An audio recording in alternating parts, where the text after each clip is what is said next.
ಓಂ ಶ್ರೀ ಗುರು ಬಸವಲಿಂಗಾಯ ನಮಃ. ಸರ್ವರಿಗೂ ಶರಣು ಶರಣಾರ್ಥಿ. ಕುವೆಂಪು ಅವರ ಹಾಡಿನ ಕೊನೆಯ ಚರಣ, ಆ ಸತ್ತಿನಿಂದ ಸತ್ತಿನೆಡೆಗೆ ತಮಸ್ಸಿನಿಂದ ಜ್ಯೋತಿಯೆಡೆಗೆ ಹಾಡೋದು, ಅದರ ಕೊನೆಯ ಚರಣವನ್ನು ಇವತ್ತು ನೋಡೋದಿದೆ. ನಿನ್ನೆ ಮೂರನೇ ಚರಣ ನೋಡಿದ್ವಿ.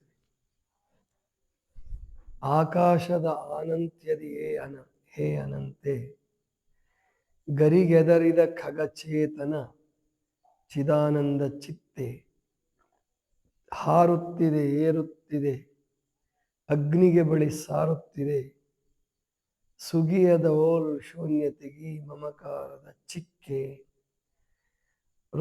ಋತುಚಿನ್ಮಯ ಕ್ರತು ದೀಕ್ಷಿತೆ ನಿನ್ನಯ ಕೃಪೆಯಕ್ಕೆ, ಸಾಧನದಿ ಸಾಹಸಕ್ಕೆ ಸೋಲದ ಓಲ್ ರೆಕ್ಕೆ, ಪೂರ್ಣತೆಯಿಂದ ತಂದಿ ಪೂರ್ಣ ಸೃಷ್ಟಿ, ಪೂರ್ಣತೆಯನ್ನು ಪಡೆಯುವಂತೆ ಪೂರ್ಣ ಪುಷ್ಟಿ, ಅರವಿಂದದ ಓಲ್ ಅರಳಲೆ ಮಗೆ ಯೋಗ ಪೂರ್ಣ ದೃಷ್ಟಿ. ಬಹಳ ಅದ್ಭುತವಾದಂತಹ ನುಡಿ ಇದು. ಈ ಕವನ ಸಂಕಲನಕ್ಕೆ ಅಂದರೆ ಈ ಹಾಡೇನು ಬಂದಿದೆ, ಆಫ್ ಮಾಡ ಫೋನು, ಮತ್ತು ಇನ್ನೊಂದ್ಸರಿ ನಿಮ್ಮ ಪವಾಡ ತೋರಿಸ್ಬೇಡ್ರಿ. ಯಾವಾಗ ಕಲಿತೀರಿ ನೀವೆಲ್ಲ? ಸೈಲೆಂಟ್ ಮಾಡ್ಕೊಳ್ಳಿ, ಇಲ್ಲ ಅಂತಂದ್ರೆ ಆಫ್ ಮಾಡ್ಕೊಳ್ಳಿ. ಇಲ್ಲೇನು ಫೋಟೋ ತಕ್ಕೊಳ್ಳಾಗತ್ತೆ, ಇಲ್ಲ ರೆಕಾರ್ಡ್ ಮಾಡ್ಕೊಳ್ಳಾಗತ್ತೆ. ಇಲ್ಲಿ ಏನು ಹೇಳ್ತಾರಂತಂದ್ರೆ, ಈ ಕವಿತೆ ಬರ್ತಕ್ಕಂಥದ್ದು ಅಗ್ನಿಹಂಸ ಅನ್ನುವಂತಹ ಕವನ ಸಂಕಲನದಲ್ಲಿ. ಅದರ ಹೆಸರೇ ಹೇಗಿದೆ ನೋಡಿ, ಅಗ್ನಿ ಹಂಸ. ಒಂದಕ್ಕೊಂದಕ್ಕೆ ವಿರುದ್ಧ ಹಾಗೆ ನೋಡ್ತಾ ಹೋದ್ರೆ, ಮೇಲ್ಮೇಲೆ ನೋಟಕ್ಕೆ ನೋಡಿದ್ರೆ ಅಗ್ನಿ ಅಂದರೆ ಬೆಂಕಿ, ಹಂಸ ಅಂದರೆ ಪಕ್ಷಿ. ಇಲ್ಲಿ ಅಗ್ನಿ ಅಂದರೆ ಹೊರಗಿನ ಬೆಂಕಿ ಅಲ್ಲ, ಹಂಸ ಅಂತಂದರೆ ಹೊರಗಿನ ಪಕ್ಷಿನೂ ಅಲ್ಲ. ಅಗ್ನಿ ಅಂದರೆ ಕುಂಡಲಿನಿ ಶಕ್ತಿ, ಹಂಸ ಅಂತಂದರೆ ಉಸಿರಾಟದ ಕ್ರಮ ಏನಿದೆಯಲ್ಲ ಅದನ್ನು ದೀರ್ಘಗೊಳಿಸಿ ಯಾರು ಭವದಿಂದ ಪಾರಾಗ್ತಾನೋ ಅವನಿಗೆ ಪರಮಹಂಸ ಅನ್ನೋ ಹೆಸರು ಕೊಟ್ಟಿದ್ದಾರೆ ಭಾರತೀಯರು. ಯಾರು ಉಸಿರಾಟವನ್ನು ಗೆದ್ದು ಭವವನ್ನು ಗೆಲ್ತಾನೋ ಅವನಿಗೆ ಪರಮಹಂಸ. ಅದಕ್ಕೆ ರಾಮಕೃಷ್ಣ ಪರಮಹಂಸ ಅಂತ ಅವ್ರಿಗೆ ಹೆಸರು ಕೊಟ್ಟಿದ್ದು. ರಾಮಕೃಷ್ಣ ಪರಮಹಂಸರ ಹುಟ್ಟು ಹೆಸರು ಅದಲ್ಲ, ಸಾಧನೆಯಿಂದ ಬಂದಂಥದ್ದು. ಅವ್ರ ಹುಟ್ಟು ಹೆಸರು ಗದಾಧರ. ಹುಟ್ಟು ಹೆಸರು ಅವರು ಸಾಧನೆಯಿಂದ ಅವರಿಗೆ ರಾಮಕೃಷ್ಣ ಪರಮಹಂಸ ಅಂತ ಹೆಸರು ಬಂತು. ಆ ಮಾರ್ಗದಲ್ಲಿ ನಡೆದಂತಹ ಕುವೆಂಪು ಅವರು ಇಲ್ಲಿ ಹೇಳ್ತಾರೆ, ಆಕಾಶದ ಅನಂತ್ಯದಿ ಹೇ ಅನಂತೆ. ಅಂದರೆ ದೇವಿಯನ್ನ ಭೂಮಿಯಿಂದ ಆಕಾಶದ ಕಡೆಗೆ, ಅಂದರೆ ತಾಯಿಯನ್ನು ದೇವಿ ಅಂತ ಹೇಳಿದ್ರು, ಕಾಡನ್ನು ದೇವಿ ಅಂತ ಹೇಳಿದ್ರು. ಅಲ್ಲಿ ಏನು ಅವರ ಸುತ್ತಮುತ್ತ ಪರಿಸರ ಇತ್ತು ಅದನ್ನೆಲ್ಲ ದೈವೀಕರಿಸ್ತಾ ಇದ್ದಾರೆ. ಅದು ನಿಮಗೆ ಅಕ್ಷರ ಹೇ ಅನಂತೆ ಅಕ್ಷರೆ ಅಂತ ಬರ್ತದೆ. ಅಂದರೆ ಅಲ್ಲಿಂದ ಶುರುವಾಗಿ ಮುಂದೆ ತಾಯಿ ಬಗ್ಗೆ ತಾಯಿನ ಪ್ರಸ್ತಾಪ ಆಗ್ತದೆ. ಹಿಂದೆ 3 ದಿವಸದಿಂದ ಅದ್ರ ಬಗ್ಗೆ ಮಾತನಾಡಿದ್ದೀನಿ. ಮೊನ್ನೆ ಅದರ ಬಗ್ಗೆ ನುಡಿ ಬಗ್ಗೆ ಪೂರ್ಣವಾಗಿ ಮಾತಾಡಿದ್ದೀನಿ, ಅದು ಕೇಳಿಸ್ಕೋಬೋದು ಮತ್ತೆ ನೀವು.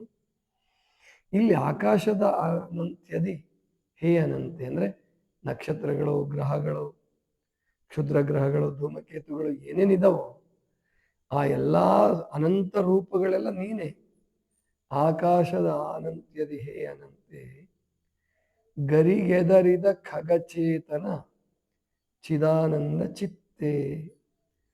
ಇದು ನಮ್ಮೊಳಗಿಂದು ಗರಿಗೆದರಿದ ಖಗಚೇತನ ಅಂದರೆ ಗರಿಗೆದರಿದೆ ಆ ಖಗಚೇತನ, ಆ ಪಕ್ಷಿ. ಯಾವ ಪಕ್ಷಿ? ಹಂಸ ಪಕ್ಷಿ. ಆತ್ಮ ಅನ್ನುವಂಥ ಹಂಸ ಪಕ್ಷಿ ನಿನ್ನ ಕಡೆಗೆ ಮಾಡು ವಿನಂತಿ, ಪ್ರಾರ್ಥನೆ. ಗರಿಗೆದರಿದ ಖಗಚೇತನ ಚಿದಾನಂದ ಚಿತ್ತೆ,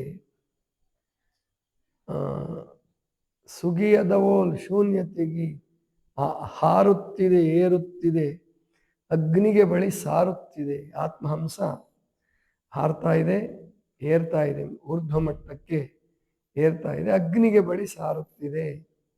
ಪ್ರಾಯಶಃ ಹೃದಯದಲ್ಲಿ ಇರ್ತಕ್ಕಂತಹ ಪರಮಾತ್ಮನನ್ನು ಸೇರುವುದಕ್ಕಾಗಿ ಈ ಕುಂಡಲಿನಿ ಎನ್ನುವಂಥ ಹಂಸ ಮೇಲೆ ಏರಿ ಏರಿ ಏರಿ ಬರ್ತಾ ಇದೆ, ಹಾರುತ್ತಿದೆ, ಏರುತ್ತಿದೆ, ಅಗ್ನಿಗೆ ಬಳಿ ಸಾರುತ್ತೆ. ಅಗ್ನಿ ಅಂದ್ರೆ ಇಲ್ಲಿ ಪರಮಾತ್ಮ, ಪರಮಾತ್ಮನ ಬಳಿಗೆ ಸಾರ್ತಾ ಇದೆ. ಸುಗಿಯದವೋ ಶೂನ್ಯತೆಗಿ ಮಮಕಾರದ ಚಿಕ್ಕೆ, ಋತುಚಿನ್ಮಯ ಕ್ರತು ದೀಕ್ಷಿತೆ ನಿನ್ನಯ ಕೃಪೆಯಕ್ಕೆ, ಸಾಧನದಿ ಸಾಹಸಕ್ಕೆ ಸೋಲದವೋ ರೆಕ್ಕೆ. ಅಂದ್ರೆ ವಿನಂತಿ ಮಾಡ್ಕೊಳ್ತಾರೆ, ಈ ಶೂನ್ಯತೆಯನ್ನು ಮುಟ್ಟಬೇಕಾದ್ರೆ ಸುಗಿಯದವೋಲ್ ಶೂನ್ಯತೆಗಿ ಅಂದ್ರೆ ಎಂದೆಂದೂ ಯಾವುದಕ್ಕೂ ಸಿಗಲಾರದಂತ ಶೂನ್ಯತೆಗೆ ನಾನು ಮುಟ್ಟಬೇಕಾಗಿದೆ, ಶೂನ್ಯತೆಯನ್ನು ಸಾಧಿಸಬೇಕಾಗಿದೆ.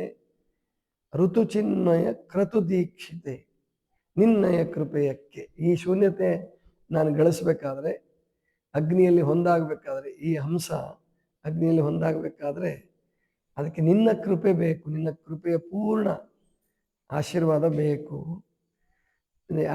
ಕೊನೆಗೆ ಈ ಹಾಡನ್ನು ಹೇಗೆ ಮುಗಿಸ್ತಾರೆ ಅವರು ಅಂದರೆ, ಪೂರ್ಣತೆಯಿಂದ ಈ ತಂದಿ ಪೂರ್ಣ ಸೃಷ್ಟಿ ಪೂರ್ಣಮದ ಪೂರ್ಣಮಿದಂ ನೆನಪಾಗಬೇಕು ನಿಮಗೆ. ಆ ರೀತಿಯಲ್ಲಿ ಈ ಹಾಡನ್ನು ಮುಗಿಸ್ತಾರೆ. ಅಸತೋಮ ಸದ್ಗಮಯದಿಂದ ಪ್ರಾರಂಭ ಆಗಿ ಮಧ್ಯೆ ತಮ್ಮ ಅಭಿಪ್ರಾಯವನ್ನೆಲ್ಲ ಹೇಳಿ ಕಡೆಗೆ ಹೇಳ್ತಾರೆ, ಪೂರ್ಣತೆಯಿಂದ ಈ ತಂದಿ ಪೂರ್ಣ ಸೃಷ್ಟಿ. ಇದು ಸೃಷ್ಟಿಯೂ ಪೂರ್ಣ, ಇದನ್ನು ಪೂರ್ಣತೆಯಿಂದನೇ ಸೃಷ್ಟಿ ಮಾಡಿದ್ಯಾ ನೀನು, ಅರ್ಧ ಅಲ್ಲ ಇದು, ಅಥವಾ ಇದು ಮಿಥ್ಯ ಅಲ್ಲ, ಇದು ಮಾಯೆ ಅಲ್ಲ, ಇದು ತ್ಯಾಜ್ಯ ಅಲ್ಲ. ಆದರೆ ಇದಕ್ಕೆ ಸಂಸ್ಕಾರ ಕೊಟ್ಟು ಇದನ್ನು ಯೋಗ್ಯವನ್ನಾಗಿ ಪೂಜ್ಯವನ್ನಾಗಿ ಮಾಡ್ಕೋಬೇಕು ನಾವು. ಇಲ್ಲದೆ ಹೋದರೆ ಈ ಜಗತ್ತು ಕರ್ಕಶದ ಜಗ ಅಂತಾರೆ ಶರಣರು. ಗಲಾಟೆ ಇದೆ, ಮೋಸ ಇದೆ, ವಂಚನೆ ಇದೆ, ಭ್ರಷ್ಟತೆ ಇದೆ, ಎಲ್ಲದೂ ಇದೆ, ಹೌದು. ಆದರೆ ಇದರೊಳಗಡೆ ತಾನು ಶ್ರೇಷ್ಠನಾಗುವಂತಹ ಪರಮನಾಗುವಂತಹ ಶಕ್ತಿಯೂ ಕೂಡ ಇದಕ್ಕಿದೆ.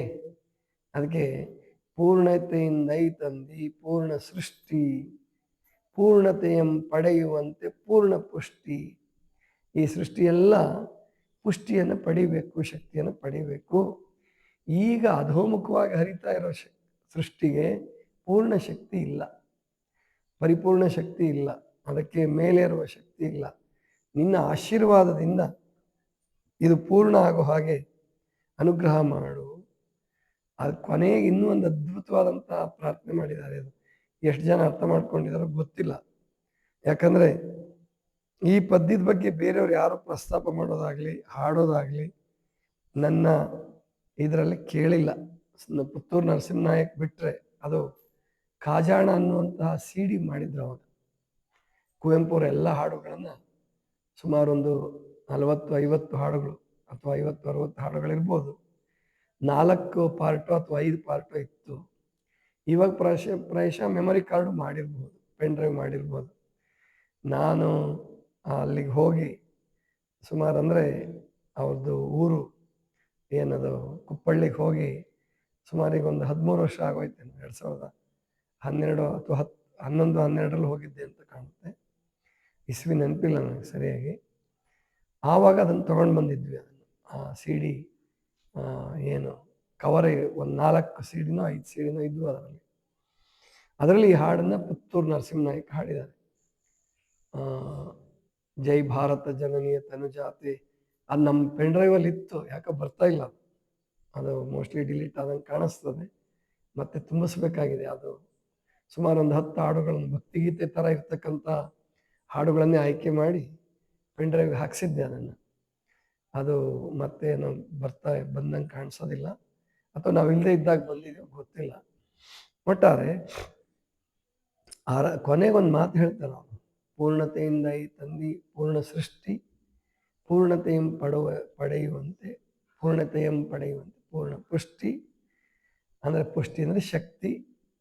ಪೂರ್ಣತೆಯನ್ನು ಪಡೆಯೋದಕ್ಕೆ ಶಕ್ತಿ ಬೇಕು, ಸಾಧನೆಗೆ ಶಕ್ತಿ ಬೇಕು. ಕಡೆಗೆ ಏನು ಪ್ರಾರ್ಥನೆ ಮಾಡ್ತಾರೆ ಅಂದರೆ, ಅರವಿಂದದವೋಲ್ ಅರಳಲೆಮಗೆ ಯೋಗ ಪೂರ್ಣ ದೃಷ್ಟಿ. ಕಡೆಗೆ ಓಂ ಶಾಂತಿ ಶಾಂತಿ ಶಾಂತಿ ಹೇಳಿ ಅದನ್ನು ಮುಗಿಸಿದಾರೆ ಆ ಹಾಡನ್ನು. ಅದ್ಭುತವಾದಂಥದ್ದು. ಪಲ್ಲವಿ ಬರೋದಿಲ್ಲ, ಮತ್ ಪಲ್ಲವಿ ಹಾಡೋದಿಲ್ಲ, ಅಲ್ಲಿ ಓಂಕಾರವನ್ನೇ ಹೇಳೋದಷ್ಟೇ. ಅದ್ಭುತವಾದ ಸಂಯೋಜನೆ, ಸಂಗೀತ ಸಂಯೋಜನೆ ಕೂಡ ಅಷ್ಟು ಚೆನ್ನಾಗಿದೆ. ಅದಕ್ಕೆ ಆ ವಾದ್ಯಗಳನ್ನು ಬಳಸ್ಕೊಂಡಿರೋದು, ಆಮೇಲೆ ಪುತ್ತೂರು ನರಸಿಂಹನಾಯಕ್ ಹಾಡಿರೋದು, ಭಾವ ತುಂಬಿ ಹಾಡಿರೋದು. ಪ್ರಾಯಶಃ ಈ ಹಾಡನ್ನು ಅಶ್ವತ್ಥ ಹಾಡಿದ್ರೆ ಅಷ್ಟು ಚೆನ್ನಾಗಿ ಕಾಣಿಸ್ತಿತ್ತೋ ಇಲ್ವೋ, ಅದಕ್ಕೆ ಅವರು ಬಹಳ ಜಾಣರು. ಅದನ್ನು ಪುತ್ತೂರು ನರಸಿಂಹನಾಯಕ ಕೊಟ್ಟಿದ್ದಾನೆ. ಶಾಸ್ತ್ರೀಯವಾಗೂ ಬರಬೇಕಿದು, ಭಾವಪೂರ್ಣವಾಗಿ ಭಕ್ತಿಪೂರ್ಣವಾಗಿ ಬರಬೇಕು. ಅದಕ್ಕೆ ಪುತ್ತೂರು ನರಸಿಂಹನಾಯಕರಿಗೆ ಕೊಟ್ಟಿದ್ದಾರೆ. ಅದಕ್ಕೆ ತುಂಬ ಚೆನ್ನಾಗಿ ಹಾಡಿದ್ದಾರೆ ಅವರು. ಅರವಿಂದದವೋರ್, ಅರವಿಂದ ಅಂದ್ರೆ ಇಲ್ಲಿ ಎರಡು ಅರ್ಥ ತಗೋಬೇಕು ನೀವು. ಒಂದು ಕಮಲ ಹೇಗೆ ಅರಳುತ್ತೋ, ಅರವಿಂದ ಅಂದ್ರೆ ಕಮಲ ಅಂತ ಅರ್ಥ. ಅರವಿಂದ ಹೇಗೆ ಅರಳುತ್ತೋ, ಕಮಲ ಹೇಗೆ ಅರಳುತ್ತೋ ಹಾಗೆ ಅರಳಲ ನಮಗೆ ಯೋಗ ಪೂರ್ಣ ದೃಷ್ಟಿ. ಆದರೆ ಕುವೆಂಪುರ ಮನಸ್ಸಿನಲ್ಲಿರೋದು ಹೊರಗಿನ ಕಮಲ ಅಲ್ಲ. ಮಹರ್ಷಿ ಅರವಿಂದರು ಪೂರ್ಣ ಯೋಗ ಅಂತ ಒಂದು ಅವರು ಪ್ರತಿಪಾದನೆ ಮಾಡಿದರು. ಬಸವಣ್ಣವರು ಹೇಗೆ ಶಿವಯೋಗವನ್ನು ಕೊಟ್ಟರಲ್ಲ, ಹಾಗೆ ಅರವಿಂದರು ಪೂರ್ಣ ಯೋಗ, ಅದರಲ್ಲಿ 5 ಶಕ್ತಿಗಳು ಅರಳಬೇಕು ಅಂತ ಹೇಳಿದ್ರು. ದೈಹಿಕ ಶಕ್ತಿ, ಆಮೇಲಿಂದ ಪ್ರಾಣಶಕ್ತಿ, ಮನಸ್ಸಿನ ಶಕ್ತಿ, ಬುದ್ಧಿಶಕ್ತಿ ಮತ್ತು ಭಾವನಾ ಶಕ್ತಿ. ಈ 5 ಆಧರಿಸ್ತಕ್ಕಂಥದ್ದು 5 ಯೋಗಗಳು. ಅದನ್ನು ಮಾತಾಜಿಯವರು ತುಂಬ ಚೆನ್ನಾಗಿ ಅರ್ಥ ಮಾಡಿಕೊಂಡು ತಮ್ಮ ವಿಶ್ವಧರ್ಮ ಪ್ರವಚನದಲ್ಲಿ ಬರೆದಿದ್ದಾರೆ. ಶಿವಯೋಗ 5 ಯೋಗಗಳ ಕೂಟ ಅಂತ ಹೇಳಿ ಅದನ್ನು ಹೇಳ್ತಾರೆ. ಅದನ್ನು ಇನ್ಯಾರು ಪ್ರಾಯಶಃ ಇಷ್ಟು ಕರಾರುವಕ್ಕಾಗಿ ಹೇಳಲ್ಲ. ಸಾಂಪ್ರದಾಯಿಕವಾಗಿ ಹಠಯೋಗ, ಲಯಯೋಗ, ರಾಜಯೋಗ, ಮಂತ್ರಯೋಗ, ರಾಜಯೋಗ ಹಿಂಗೇನೋ ಹೇಳಿ ಮುಗಿಸ್ಬಿಡ್ತಾರೆ. 4 ಯೋಗ ಮಾತ್ರ ಹೇಳ್ತಾರೆ ಸಾಂಪ್ರದಾಯಿಕವಾಗಿ. ಆದರೆ ಅರವಿಂದರು 5 ಯೋಗಗಳನ್ನು ಹೇಳ್ತಾರೆ. ಪೂರ್ಣ ಯೋಗದಲ್ಲಿ 5 ಶಕ್ತಿಗಳನ್ನು ನಾವು ಜಾಗೃತ ಮಾಡಿಕೊಳ್ಬೇಕು. 5 ಶಕ್ತಿಗಳನ್ನು ಜಾಗೃತ ಮಾಡಿಕೊಂಡು ನಮ್ಮ ಸಾಧನೆಯನ್ನು ಪರಿಪೂರ್ಣಗೊಳಿಸ್ಕೊಳ್ಬೇಕು. ಇದರಲ್ಲಿ ಯಾವುದೊಂದು ಶಕ್ತಿ ಕಡೆಗೂ ನೀವು ಗಮನ ಕೊಡದೆ ಹೋದರೆ ಅದು ನಿಮ್ಮನ್ನು ಕೆಳಗೆ ಜಗ್ಬಿಡುತ್ತೆ. ಆವಾಗ ನೀವು ಉನ್ನತ ಮಾರ್ಗದ ಸಾಧನೆ ಮಾಡಲಿಕ್ಕೆ ಆಗಲ್ಲ. ಅದಕ್ಕೆ 5 ಶಕ್ತಿಗಳು ಬೇಕು ಅಂತ ಹೇಳ್ತಾರೆ. 5 ಶಕ್ತಿಗೆ ಸಮಾನವಾಗಿ ಸ್ಥಾನಮಾನ ಕೊಡಬೇಕು. ಅದಕ್ಕೆ ಅಲ್ಲಿ ಪಾಂಡಿಚೇರಿ ಆಶ್ರಮದಲ್ಲಿ ಒಳ್ಳೆ ಊಟ ಕೊಡ್ತಾರೆ, ಧ್ಯಾನಕ್ಕೂ ಅಷ್ಟೇ ಅವಕಾಶ ಕೊಡ್ತಾರೆ. ಜೊತೆಗೆ ಅವತ್ತಿನಿಂದ ಇವತ್ತಿನವರೆಗೆ ಸಾವಯವ ಕೃಷಿ, ನೈಸರ್ಗಿಕ ಕೃಷಿನೇ ಮಾಡ್ಕೊಂಡು ಬಂದಿದ್ದಾರಲ್ಲಿ. ಅಂದರೆ ಮಾತಾಜಿಯವರು, ಅಂದರೆ ಮದರ್ ಅವರು ಫ್ರಾನ್ಸ್ ದೇಶದವರು. ಅರವಿಂದರ ತಪಸ್ಸಿಗೆ ಸೋತು ಬಂದರು. ಅವರು ಬಂದು ಪೂರ್ಣ ತಮ್ಮ ಸಂಪತ್ತನ್ನೆಲ್ಲ ಅದಕ್ಕೆ ವಿನಿಯೋಗಿಸಿ ಆ್ಯರೋವಿಲ್ಲೆ ಅಂತ ಮಾಡಿದರು. ಆರೋವಿಲ್ಲೆ ಅಂತೇಳಿ ಅರವಿಂದರ ಹೆಸರು ಬಂದಿರಬೇಕು. ಅದು ಆರೋವಿಲ್ಲೆ ಅಂದರೆ ಪ್ರಾಯಶಃ ಅರವಿಂದರ ಬೆಟ್ಟ ಅಂತ ಅರ್ಥ ಆಗುತ್ತೆ ಏನೋ ಗೊತ್ತಿಲ್ಲ ನನಗೆ, ತಮಿಳಲ್ಲಿ ಅಥವಾ ಭಾಷೆನಲ್ಲಿ ಆರೋವಿಲ್ಲೆ ಅಂತ ಮಾಡಿದ್ದಾರೆ. ಅಲ್ಲಿ ಸಾವಿರಾರು ಎಕರೆ ತೊಗೊಂಡಿದ್ದಾರೆ ಆಗಿನ ಕಾಲಕ್ಕೆ. ಸಾವಿರಾರು ಎಕರೆ ತಗೊಂಡು ಅವರು ಅದನ್ನು ಅವತ್ತು ಗೋಶಾಲೆ ಅಂದರೆ ಹಸುಗಳನ್ನು ರಕ್ಷಣೆ ಮಾಡಿದ್ದಾರೆ. ಜೊತೆಗೆ ಅವತ್ತಿನಿಂದ ಇವತ್ತಿನವರೆಗೆ ಪ್ರಾಯಶಃ ಸೀಮೆಣ್ಣೆ, ಪೆಟ್ರೋಲು, ಡೀಸೆಲ್ಲು ಇಷ್ಟು ಬಿಟ್ಟರೆ, ಈಗ LPG ತಗೊಳ್ತಿರ್ಬೋದು, ಅಷ್ಟು ಬಿಟ್ಟರೆ ಇನ್ನೆಲ್ಲವನ್ನು ಅವರೇ ಬೆಳ್ಕೊಳ್ತಾರೆ. ಅವರೇ ಬೆಳ್ಕೊಂಡು ಯಾವುದೇ ರಸಗೊಬ್ಬರವನ್ನು ಬಳಸಲ್ಲ. ಅವತ್ತಿನ ಕಾಲದಿಂದ ರಸಗೊಬ್ಬರ ಬಳಸಿಲ್ಲ ಅವರು. ಇದು ಬಹಳ ವಿಶೇಷ. ಈಗ ನಾವು ಇದನ್ನು ಕಲ್ತ್ಕೋಬೇಕು. ಮಕ್ಕಳಿಗೂ ಶಿಕ್ಷಣ ಕೊಡ್ತಾರೆ, ಪರಿಪೂರ್ಣ ಶಿಕ್ಷಣ ಕೊಡ್ತಾರಲ್ಲಿ. ಆದರೆ ಏನಾಗಿದೆ, ಸರ್ಟಿಫಿಕೇಟ್ ಅದನ್ನು ಸರ್ಕಾರ ಮಾನ್ಯತೆ ಮಾಡಿಲ್ಲ. ಇದೊಂದು ದೊಡ್ಡ ತೊಂದರೆ ಆಗಿದೆ. ಕೇಂದ್ರ ಸರ್ಕಾರ ಆಗಲಿ, ರಾಜ್ಯ ಸರ್ಕಾರ ಆಗಲಿ ಅದನ್ನು ಮಾನ್ಯತೆ ಮಾಡುವ ಧೈರ್ಯವನ್ನು ಮಾಡಿಲ್ಲ. ಅಲ್ಲಿ ಸರ್ಟಿಫಿಕೇಟ್ ಅಂದರೆ ಅಲ್ಲಿ ಸರ್ಟಿಫಿಕೇಟು ಬೇರೆ ಕೆಲಸ ತೊಗೊಳಕ್ಕೆ ಬೇರೆ ಕಡೆ ನಡೆಯಲ್ಲ. ಅದಕ್ಕೆ ಅಲ್ಲಿ ಕೆಲವರು 100 ಜನ ವಿದ್ಯಾರ್ಥಿಗಳು ಕಲಿತಾರಲ್ಲಿ, ಕಲಿತು ಸ್ವಂತ ಜೀವನವನ್ನು ರೂಪಿಸ್ಕೊಳ್ತಾರೆ. ಸ್ವಂತ ಜೀವನವನ್ನು ರೂಪಿಸ್ಕೊಂಡು ಅವರು ತಮ್ಮ ಬದುಕನ್ನು ಕಟ್ಕೊಳ್ತಾರೆ. ಅವರು ಎಲ್ಲೂ ಕೆಲಸಕ್ಕೆ ಹೋಗೋಕ್ಕಾಗಲ್ಲ. ಅಥವಾ ಹಂಗೆ ಹೋಗಲೇಬೇಕು ಅಂದರೆ ಇಲ್ಲಿ ಕರೆಸ್ಪಾಂಡೆನ್ಸ್ ಕೋರ್ಸ್ ಮಾಡಿಕೊಂಡು ಅವ್ರು ಸರ್ಟಿಫಿಕೇಟ್ ತಗೋಬೇಕಾಗತ್ತೆ. ಆದರೆ ಪರಿಪೂರ್ಣ ಶಿಕ್ಷಣ ಜೊತೆಗೆ ನಿಸರ್ಗ ಸ್ನೇಹಿಯಾದ ಶಿಕ್ಷಣ, ಇದು ಭಾಳ ವಿಶೇಷ. ನಿಸರ್ಗ ಸ್ನೇಹಿಯಾದಂತಹ ಶಿಕ್ಷಣವನ್ನು ಅಲ್ಲಿ ಅಳವಡಿಸ್ಕೊಂಡಿದ್ದಾರೆ. ಅದು ಗೊತ್ತಿತ್ತು ಕುವೆಂಪು ಅವರಿಗೆ. ಕುವೆಂಪು ಅವರು ಪ್ರಾಯಶಃ ಪಾಂಡಿಚೇರಿಗೆ ಹೋಗಿ ಬಂದರು ಅಂತ ಕಾಣುತ್ತೆ, ಹೋಗಿ ಬಂದಿದ್ರು ಅನಿಸುತ್ತೆ, ಅಥವಾ ಅರವಿಂದರ ಸಾಹಿತ್ಯವನ್ನು ಸ್ಟಡಿ ಮಾಡಿದ್ರು. ಬೇಂದ್ರೆಯವರಂತೂ ಅರವಿಂದ ಆಶ್ರಮಕ್ಕೆ ಹೋಗಿ ಬಂದಿದ್ದಾರೆ. ಅವರು ಅರವಿಂದ ಆಶ್ರಮಕ್ಕೆ ಹೋಗಿ ಮಾತೆಯವ್ರ ದರ್ಶನ ತಗೊಂಡು ಬಂದು ಬಂಗಾರ ನೀರ ಕಡಲಾಚೆಗಿದೆ ನೀರ ತೀರ ತೀರ ಒಂದು ಹಾಡು ಬರುತ್ತೆ. ಅದರಲ್ಲಿ ಪಾಂಡಿಚೇರಿಯ ವರ್ಣನೆ ಮತ್ತು ಅರವಿಂದರ ಯೋಗದ ವರ್ಣನೆ ಇದೆ. ಅರವಿಂದ್ರ ಬಗ್ಗೆನೇ ಬರೆದಿದ್ದಾರೆ ಅವರು. ಇಂಥ ಬೇಂದ್ರೆ ಮತ್ತು ಕುವೆಂಪು ಇಬ್ಬರೂ ಪ್ರಭಾವಿತರಾಗಿದ್ದರು ಅರವಿಂದರಿಂದ. ಅದಕ್ಕೆ ಕುವೆಂಪು ಅವರು ಹೇಳ್ತಾರೆ, ಅರವಿಂದದವರು ಅರಳಲೆಮಗೆ ಯೋಗಪೂರ್ಣ ದೃಷ್ಟಿ. ಇದಿಷ್ಟು ಇವತ್ತಿನ ಚಿಂತನ. ಸರ್ವರಿಗೂ ಶರಣ ಶರಣ.